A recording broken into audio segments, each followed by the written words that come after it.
నమస్తే, నేను మీ Gopi. Welcome back to our channel. ఆంధ్రప్రదేశ్లో ప్రస్తుతానికి అయితే ఎలక్షన్స్ అయితే ముగిసిపోయాయి. కొన్ని చోట్ల విధ్వంసకరంగా అయితే ఎలక్షన్లు జరిగాయి, మరికొన్ని చోట్ల అయితే సజావుగా అయితే ఎలక్షన్లు జరిగాయి. సో ఏదైతేనే ఎలక్షన్లు అయితే సజావుగా అయితే ముగిసాయి. సో ఫైనల్గా రేపు 4వ తారీఖు అయితే రిజల్ట్స్ రాబోతున్నాయి. కౌంటింగ్ కూడా మొదలు కాబోతుంది. ఈ క్రమంలో ఎగ్జిట్ పోల్ సర్వే అయితే చాలా హడావుడిగా కనిపిస్తున్నాయి. ముఖ్యంగా ఈరోజు 1వ తారీఖు 6 గంటలకి వచ్చే ఎగ్జిట్ పోల్ సర్వే ముందుగా మా దగ్గరికి అయితే ఒక స్పెషల్ సర్వే అయితే వచ్చింది. ఈ సర్వే పేరు ఈఎస్ఎస్ఎస్ సర్వే. సో ఈ సర్వే ఇప్పుడు ఏ పార్టీ ఎన్ని సీట్లు గెలుస్తుంది, ఏ పార్టీ ఎన్ని ఎంపీ స్థానాలు గెలుస్తుంది, సో ఇప్పుడు మనం చర్చించుకున్నాం. Election strategy poll services. So ముందుగా ఎమ్మెల్యే స్థానాలు శ్రీకాకుళం నుంచి మొదలు పెడదాం. ముందుగా శ్రీకాకుళం ఎంపీ స్థానం వచ్చేసరికి కింజరపు రామ్మోహన్ నాయుడు విన్నింగ్ అయితే గెలుస్తున్న టీడీపీ తరపు నుంచి. ఇంకోటిసరికి ఇప్పుడు ఎమ్మెల్యే స్థానాలు Ichchapuram TDP, Palasa TDP, Tekkali TDP, Pathapatnam కూడా టీడీపీకి వైఎస్ఆర్సీపీకి కీని ఎడ్జ్ ఉంది. సో ఏ అయితేనే టైట్ ఫైట్ ఉంది పాతపట్నంలో. శ్రీకాకుళం టీడీపీ, ఆమదాల వలస టీడీపీ, నరసన్నపేట టీడీపీ. సో ఈ ఏడు కాన్స్టిట్యున్సీస్లో ఒకటైతే కీన్ ఎడ్జ్ ఉంది, మిగతా 6 అయితేనేమో టీడీపీ అయితే విజయ అవకాశాలు అయితే కనిపిస్తున్నాయి. సో ఇంకోటిసరికి Etcherla BJP, YSRCP keen edge, అంటే ఎడ్జ్ కూడా వైఎస్ఆర్సీపీకి ఎక్కువ ఉంది. సో ఇది వచ్చరికి వైఎస్ఆర్సీపీ రావచ్చు. ఇంకోటి వచ్చరికి రాజాం టీడీపీ, బొబ్బిలి టీడీపీ, చీపురుపల్లి వైఎస్ఆర్సీపీ. ఈ చీపురుపల్లి కాన్స్టిట్యున్సీ వచ్చరికి బొత్స సత్యనారాయణ గారు వ్యవహరించే ఈ కంటోన్మెంట్ ఇది. సో ఇంకోటిసరికి గజపతి నగరం వైఎస్ఆర్సీపీ, నెల్లిమర్ల జనసేన వైఎస్ఆర్సీపీకి అయితే కొంచెం కీన్ కంటెస్ట్ అయితే ఒకటి ఉంది. సో అదేవిధంగా విజయనగరం టీడీపీ, ఇంకోటిసరికి లోక్సభ స్థానాలు వచ్చరికి అరకు బీజేపీకి వైఎస్ఆర్సీపీకి అయితే కీన్ కంటెస్టెంట్గా అవుతుంది. పాలకొండ వైఎస్ఆర్సీపీ, కురుపం వైఎస్ఆర్సీపీ, పార్వతీపురం కీన్ కంటెస్టెంట్, అంటే కొంచెం టైట్ ఫైట్గా ఉంది పార్వతీపురం కూడా. సాలూరు వైఎస్ఆర్సీపీ, అరకు వ్యాలీ వైఎస్ఆర్సీపీ. సో ఇంకోటిసరికి పాడేరు ఇక టీడీపీకి వైఎస్ఆర్సీపీకి అయితే కీన్ కంటెస్టెంట్గా ఉంది. అదేవిధంగా రంపచోడవరం వైఎస్ఆర్సీపీ అయితే విన్నింగ్ అయితే ఇక్కడ ఉంది. ఇంకోటిసరికి విశాఖపట్నం వచ్చేసరికి మనం పార్లమెంట్ అయితే విశాఖపట్నం భరత్ గారు ఉన్నారు. అదేవిధంగా ఎమ్మెల్యే వచ్చేసరికి Srungavarapukota TDP, Bheemili TDP, Visakhapatnam east TDP, అదేవిధంగా Visakhapatnam south Janasena, Visakhapatnam north BJP, Visakhapatnam west TDP, Gajuwaka TDP. So ఈ 7 అయితే మొత్తం పూర్తిగా కూటమికి అయితే మద్దతుగా పలికే అవకాశాలు అయితే ఎక్కువ ఉన్నాయి. అంటే విన్నింగ్ అవకాశాలు మొత్తం మద్దతుకే కూటమికి అవకాశాలు అయితే ఎక్కువ ఉన్నాయి. సో అదేవిధంగా అనకాపల్లి పార్లమెంట్ వచ్చేసరికి బీజేపీ సీఎం రమేష్ గారు అయితే గెలవబోతున్నారు ఇక్కడి నుంచి. సో అదేవిధంగా ఎమ్మెల్యే స్థానాలకు వచ్చేసరికి చౌడవరం కేఎస్ఎన్ రాజు గారు టీడీపీ నుంచి విన్ అవుతున్నారు. సో అదేవిధంగా Madugula TDP, Anakapalli Janasena, Pendurthi Janasena, Yalamanchili Janasena, Payakaraopeta TDP, Narsipatnam TDP. So అదేవిధంగా కాకినాడ పార్లమెంట్ వచ్చేసరికి ఉదయ్ శ్రీనివాస్ తంగిళ్ళ జనసేన తరపు నుంచి పోటీ చేస్తున్నారు. సో ఈయనకైతే విజయ అవకాశాలు అయితే ఎక్కువ ఉన్నాయి. సో అదేవిధంగా ఎమ్మెల్యే స్థానాలకు వచ్చేసరికి Tuni TDP, Prathipadu TDP, Pithapuram Janasena, Kakinada rural Janasena, Peddapuram TDP, Kakinada city TDP. So అదేవిధంగా జగ్గంపేట వచ్చేసరికి టీడీపీ. సో అదేవిధంగా రాజమండ్రి పార్లమెంట్ వచ్చేసరికి దగ్గుపాటి పురంధేశ్వరి బీజేపీ తరపు నుంచి అయితే నిలబడుతున్నారు. సో ఏమైతే విజయ అవకాశాలు అయితే ఎక్కువ కనిపిస్తున్నాయి కూటమి తరపు నుంచి. సో అదేవిధంగా అసెంబ్లీకి వచ్చేసరికి Anaparthi BJP, Rajanagaram Janasena, Rajahmundry city TDP, Rajahmundry rural TDP, Kovvur TDP, Nidadavolu Janasena, Gopalapuram TDP. So అదేవిధంగా లోక్సభ స్థానాలు వచ్చేసరికి అమలాపురం పార్లమెంట్ వచ్చేసరికి టీడీపీ అయితే గెలుచుకుంటుంది. సో అదేవిధంగా ఎమ్మెల్యే స్థానాలకు వచ్చేసరికి Rampachodavaram TDP, Mummidivaram TDP, Amalapuram TDP, Razole Janasena, Gannavaram Janasena, Gannavaram. So అదేవిధంగా కొత్తపేట వచ్చేసరికి TDP, Mandapeta TDP. So almost all Amalapuram parliament వచ్చేసరికి మొత్తం కూటమి అయితే విజయ అవకాశాలు అయితే ఎక్కువ కనిపిస్తున్నాయి. సో అదేవిధంగా నర్సాపురం పార్లమెంట్ వచ్చేసరికి బీజేపీకి అయితే ఉంది. సో ఇక్కడ బీజేపీ అయితే గెలవబోతుంది. అదేవిధంగా ఆచంట టీడీపీ, పాలకొల్లు టీడీపీ, నర్సాపురం జనసేన, భీమవరం జనసేన, ఉండి TDP, Tanuku TDP. Narsapuram parliament కూడా ఆల్మోస్ట్ ఆల్ మొత్తం సెగ్మెంట్లు కూడా కూటమి అయితే విజయ అవకాశాలు అయితే ఎక్కువ కనిపిస్తున్నాయి ఈ పోల్ స్ట్రాటజీ సర్వే ద్వారా. సో అదేవిధంగా తాడేపల్లిగూడెం జనసేన. సో ఇదంతా కలిపి నర్సాపురం పార్లమెంట్కి అయితే వచ్చేసింది. సో ఇంకోటిసరికి ఏలూరు పార్లమెంట్ వచ్చేసరికి టీడీపీ పుట్టా మహేష్ యాదవ్, ఏలూరు నుంచి అయితే టీడీపీ నుంచి అయితే పార్లమెంట్కి వెళ్ళేది పుట్టా మహేష్ యాదవ్ అనే కనిపిస్తుంది ఇక్కడ.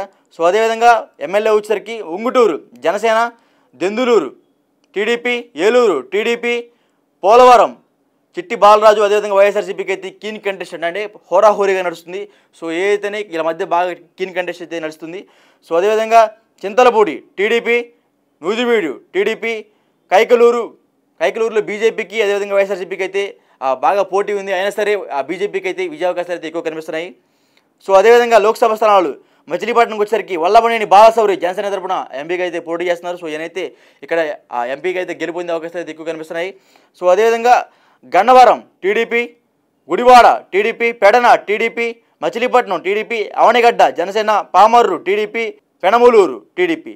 So almost all Machilipatnam parliament కూడా పూర్తిగా కూటమికి అయితే మద్దతుగా అయితే ఉంది ఎమ్మెల్యే స్థానాలు మొత్తం. సో అదేవిధంగా విజయవాడ పార్లమెంటు టీడీపీకి అయితే విజయావకాశాలు అయితే ఎక్కువ ఉన్నాయి. సో టీడీపీకి అయితే గెలుస్తుంది. సో తిరువూరులో వచ్చేసరికి కీన్ కంటెస్టెంట్గా ఉంది. ముఖ్యంగా టీడీపీకి వైఎస్ఆర్సీపీకి అయితే కొంచెం హోరాహోరీగా ఉంది. అదేవిధంగా విజయవాడ వెస్ట్ వచ్చేసరికి BJP, Vijayawada central TDP, Vijayawada east TDP, Mylavaram TDP, Nandigama TDP, Jaggepeta TDP. So almost all Vijayawada కూడా ఒక్క తిరువూరు తప్ప మిగతా మొత్తం ఆల్మోస్ట్ ఆల్ కూటమికి అయితే మద్దతుగా అయితే ఉన్నాయి. సో అదేవిధంగా గుంటూరు పార్లమెంట్ వచ్చేసరికి కిలారి రోసే కానీ లేకపోతే పెమ్మసాని చంద్రశేఖర్. సో వీళ్ళిద్దరి మధ్య అయితే హోరాహోరీ ఉంది. ఏదైతేనే పెమ్మసాని చంద్రశేఖర్ అయితే గెలిచే అవకాశాలు ఎక్కువ కనిపిస్తున్నాయి. సో అదేవిధంగా Tadikonda TDP, Mangalagiri TDP, Ponnuru TDP, Tenali Janasena. So మొన్నటిదాకా జనసేన అయితే టైట్ ఫైట్ ఉందని చెప్పారు. బట్ ఈ పోల్ స్ట్రాటజీ ద్వారా అయితే జనసేన అయితే గెలవబోతుంది తెనాలి నుంచి. అదేవిధంగా Prathipadu TDP, Guntur west TDP, Guntur east TDP. So almost all Guntur parliament కూడా మొత్తం కూటమికి అయితే మద్దతుగా అయితే ఉన్నాయి. సో అదేవిధంగా నర్సరావుపేట పార్లమెంట్ సరికి లావు శ్రీకృష్ణ దేవరాయలు అయితే గెలుస్తున్నారు టీడీపీ నుంచి. పెదకూరపాడు వైఎస్ఆర్సీపీ నంబూరు శంకర్రావు అయితే గెలుస్తున్నారు ఇక్కడ నుంచి. Chilakaluripet TDP, Narasaraopet TDP, Sattenapalli TDP, Vinukonda TDP. So అదేవిధంగా గురజాల టీడీపీ, మాచర్ల టీడీపీ. గురజాల ఎప్పుడు లేని విధంగా మరలా టీడీపీకి అయితే విజయావకాశాలు అయితే ఎక్కువ కనిపిస్తున్నాయి. సో ఆల్మోస్ట్ నర్సరావుపేట పార్లమెంట్ మొత్తం కూడా ఒక పెదకూరపాటు తప్ప ఆల్మోస్ట్ మొత్తంకి కూటమికి అయితే ఎడ్జ్గా అయితే కనిపిస్తున్నాయి. బాపట్ల ఎంపీగా టి కృష్ణప్రసాద్ గెలవబోతున్నారు. అదేవిధంగా ఎమ్మెల్యే వచ్చేసరికి Vemuru TDP, Repalle TDP, Bapatla TDP, Parchur TDP, Addanki TDP, Chirala TDP, Santhanuthalapadu SC TDP. So almost Bapatla కూడా పూర్తిగా కూటమికి అయితే మద్దతు పలికే అవకాశాలు ఎక్కువ కనిపిస్తున్నాయి. సో అదేవిధంగా ఒంగోలు పార్లమెంట్ వచ్చేసరికి మాగుంట శ్రీనివాసరెడ్డి టీడీపీ తరపు నుంచి నిలబడుతున్నారు. సో ఆయన ఇప్పుడు విజయావకాశాలు ఎక్కువ ఉన్నాయి. సో ఖచ్చితంగా టీడీపీ తరపు నుంచి ఆయన గెలవబోతున్నారు. ఎర్రగొండపాలెం కీన్ కంటెస్టెంట్ అంటే వైఎస్ఆర్సీపీకి టీడీపీకి పూర్తిగా హోరాహోరీగా నడుస్తుంది. సో వీరిద్దరి మధ్య ఏది గెలవబోతుందని 4వ తారీఖు అయితే డిసైడ్ అవుతుంది. మాకు వచ్చిన పోల్ స్ట్రాటజీ ప్రకారం అయితే వీరిద్దరి మధ్య హోరాహోరీగా నడుస్తుంది కీన్ కంటెస్టెంట్గా. సో అదేవిధంగా దర్శి టీడీపీ, వైఎస్ఆర్సీపీ మధ్య వీళ్ళిద్దరు కూడా కీన్ కంటెస్టెంట్గా అయితే ఉంది. Ongole TDP, Kondapi TDP, Markapuram TDP, Giddalur YSRCP, Kanigiri TDP. So almost all ఇక్కడైతే వైఎస్ఆర్సీపీకి అయితే ఎక్కువ గెలిచే అవకాశాలు అయితే కనిపిస్తున్నాయి. సో ఇంకోటిసరికి నెల్లూరు పార్లమెంట్ వచ్చేసరికి వేమిరెడ్డి ప్రభాకర్ రెడ్డి అయితే గెలవబోతున్నారు టీడీపీ నుంచి. అసెంబ్లీ వచ్చేసరికి కందుకూరు టీడీపీ, కావలి టీడీపీ, ఆత్మకూరు కీన్ కంటెస్టెంట్. ఆత్మకూరులో కొంచెం టైట్ ఫైట్ అయితే ఉంది. అదేవిధంగా Kovur TDP, Nellore city TDP, Nellore rural TDP, Udayagiri tight fight. So అదేవిధంగా తిరుపతి నుంచి అయితే ఒక కీన్ కంటెస్టెంట్ అని చెప్పుకోవచ్చు పార్లమెంట్ సెగ్మెంట్లో. సో ఎవరు గెలవబోతున్నారు అనేది కూడా ఈ విషయం కూడా 4వ తారీఖు అయితే తెలవబోతుంది. ముఖ్యంగా అయితే ఇక్కడ మాకు వచ్చిన పోల్ స్ట్రాటజీ సర్వే ప్రకారం అయితే వీళ్ళిద్దరికీ కీన్ కంటెస్టెంట్ అంటే హోరాహోరీగా అయితే ఉంది. సో అసెంబ్లీ వచ్చేసరికి సర్వేపల్లి కూడా హోరాహోరీగా ఉంది కీన్ కంటెస్టెంట్. సో ఏది గెలవబోతుంది అనేది ఇది కూడా 4వ తారీఖు అయితే మనం చూసుకోవాలి. So Gudur TDP, Sullurpeta TDP, Venkatagiri YSRCP, Tirupati Janasena, Srikalahasti TDP, Satyavedu YSRCP. So అదేవిధంగా కడప పార్లమెంట్ వచ్చరికి వైఎస్ అవినాష్ రెడ్డి ముఖ్యంగా షర్మిలారెడ్డికి అయితే కీన్ కంటెస్టెంట్ అయితే కనబడుతుంది. ముఖ్యంగా వాళ్ళిద్దరూ ఒకే కుటుంబానికి సంబంధించినట్టు కాబట్టి ఈసారి అక్కడ వైఎస్ అవినాష్ రెడ్డి కానీ వైఎస్ షర్మిలారెడ్డి కానీ రావచ్చు. ముఖ్యంగా అయితే ఇక్కడైతే కీన్ కంటెస్టెంట్ అంటే ఇక్కడ హోరాహోరీగా అయితే కనబడుతుంది. అదేవిధంగా అసెంబ్లీకి వచ్చేసరికి Badvel YSRCP, Kadapa TDP, Pulivendula YSRCP, Kamalapuram TDP, Jammalamadugu BJP, Proddatur TDP, Mydukur TDP. So almost all కడపలో కూడా 5 స్థానాలు అయితే కూటమి చేజెక్కించుకునే అవకాశాలు కనిపిస్తున్నాయి. సో అదేవిధంగా రాజాంపేట పార్లమెంట్ వచ్చేసరికి బీజేపీకి వైఎస్ఆర్సీపీకి ఇద్దరికైతే కీన్ కంటెస్టెంట్గా అయితే ఉంది. సో ఎవరు గెలబోతున్నారు అనేది ఇది కూడా మనం 4వ తారీఖు చర్చించుకోవాలి. ముఖ్యంగా రాజాంపేట అసెంబ్లీ వచ్చరికి టీడీపీ, వైఎస్ఆర్సీపీ వీళ్ళిద్దరి మధ్య హోరాహోరీ ఎలక్షన్ నడిచినా సరే ఇక్కడైతే వైఎస్ఆర్సీపీకి అయితే ఎక్కువగా గెలిచే అవకాశాలు కనిపిస్తున్నాయి. సో రాజంపేట అయితే వైఎస్ఆర్సీపీ, రైల్వే కోడూరు జనసేన వైఎస్ఆర్సీపీ వీరిద్దరి మధ్య కూడా హోరాహోరీగా ఎలక్షన్ నడిచినా సరే సో వైఎస్ఆర్సీపీకి అయితే ఇక్కడ గెలిచే అవకాశాలు అయితే ఎక్కువ ఉన్నాయి. సో ఇంకోటి Rayachoti YSRCP, Thamballapalle TDP, Peeleru TDP, Madanapalle tight fight, అదేవిధంగా పుంగనూరు వైఎస్ఆర్సీపీ.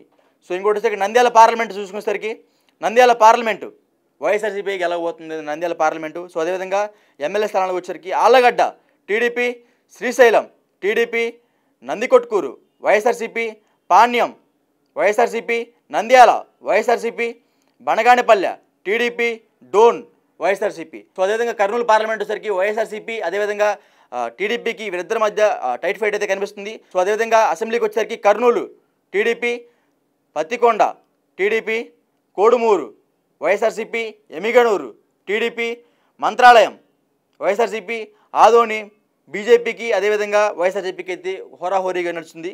సో ఏదైతే ఇది కూడా మనం 4వ తారీఖు చూసుకోవాలి. అదేవిధంగా ఆలూరు టీడీపీ. సో అదేవిధంగా అనంతపురం పార్లమెంట్ వచ్చేసరికి లోక్సభ చూసుకునేసరికి ముఖ్యంగా టీడీపీ అయితే ఇక్కడ గెలిచే అవకాశాలు కనిపిస్తున్నాయి. సో అసెంబ్లీకి వచ్చేసరికి Rayadurg TDP, Uravakonda TDP, Guntakal YSRCP, Tadipatri TDP, Singanamala tight fight, అదేవిధంగా Anantapur urban TDP, Kalyandurg TDP. So ఇంకోటిసరికి హిందూపురం పార్లమెంట్ చూసుకునేసరికి హిందూపూర్ కూడా టీడీపీ గెలుచుకునే అవకాశాలు అయితే ఎక్కువ కనిపిస్తున్నాయి. ఖచ్చితంగా ఇక్కడ టీడీపీ గెలుస్తుంది. సో అదేవిధంగా అసెంబ్లీకి వచ్చేసరికి Raptadu TDP, Madakasira TDP, Hindupur TDP, Penukonda TDP, Puttaparthi వచ్చేసరికి టైట్ ఫైట్ అయితే ఉంది. సో అదేవిధంగా ధర్మవరం కేతిరెడ్డి వెంకట్రామిరెడ్డి అయితే గెలవబోతున్నారు. ధర్మవరం నుంచి వైఎస్ఆర్సీపీ గెలవబోతుంది. అదేవిధంగా చిత్తూరు పార్లమెంట్ వచ్చేసరికి ఎన్డీఏ అయితే కూటమి అయితే అవకాశాలు అయితే చేజెక్కించుకునే అవకాశాలు కనిపిస్తున్నాయి. ముఖ్యంగా టీడీపీ గెలిచే అవకాశాలు అయితే ఎక్కువ కనిపిస్తున్నాయి. అదేవిధంగా అసెంబ్లీకి వచ్చేసరికి Chandragiri YSRCP, Nagari TDP, Gangadhara Nellore YSRCP, Chittoor TDP. So అదేవిధంగా Puthalapattu YSRCP, Palamaner TDP, Kuppam TDP. So almost all Chittoor parliament కూడా ఆల్మోస్ట్ ఆల్ ఒక 5 అయితే అసెంబ్లీ అయితే గెలుచుకునే అవకాశాలు అయితే కనిపిస్తున్నాయి కూటమికి. సో ఫైనల్గా ఎన్డీఏకి అంటే బీజేపీకి, జనసేనకి, టీడీపీకి ఈ ముగ్గురు కలిసి పోటీ చేస్తున్నారు కాబట్టి వీళ్ళ ముగ్గురికి వచ్చే సీట్లు అయితే 126 అంటే 126 సీట్లు అయితే రాబోతున్నాయి. అదేవిధంగా వైఎస్ఆర్సీపీకి అయితే 30 సీట్లు రాబోతున్నాయి. ఒక 19 సీట్లు అయితే టైట్ ఫైట్ అయితే ఉన్నాయి. సో అదేవిధంగా ఎంపీ స్థానాలు అయితే ఎన్డీఏకి 19 సీట్లు, వైఎస్ఆర్సీపీకి అయితే 1 సీటు, కీన్ కంటెస్టెంట్కి అయితే 5 సీట్లు అయితే ఉన్నాయి. సో ఓవరాల్గా అయితే ఇది సో ఎన్డీఏ అయితే 126 సీట్లతో ఈసారి గవర్నమెంట్ అయితే ఫామ్ చేసేలాగా కనిపిస్తుంది ఈ సర్వే ద్వారా అయితే. సో ఏం జరుగుతుందో మనం 4వ తారీఖు చూడాలి. Thank you.